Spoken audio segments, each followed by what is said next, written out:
Почитувани, дуи сами прифатија укинување на балансерот, сега наместо да манипулираат, да се реформираат, заради нив државата ја напуштина 100.000 граѓани.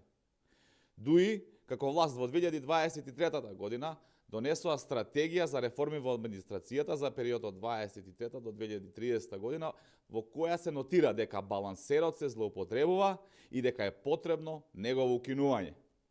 Тоа беше време кога нивните министри во владата играа фудбалчиња по министерски кабинети, местеа тендери и делеа бизниси во 4 очи. Тогаш не само што немаа проблем со укинување на балансерот, туку и сами поддржаа негово укинување. Што се смени сега? Едноставно е.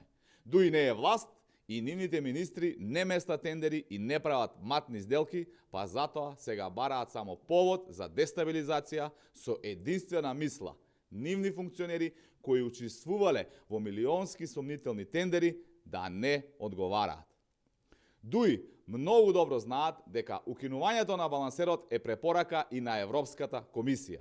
Но тоа не ги колева кога станува збор за наоѓање изговори за дестабилизација. Дуи има за цел да ја дестабилизира државата заради спас на криминалци. Дуи се одамна прочитани и тоа веќе не поминува.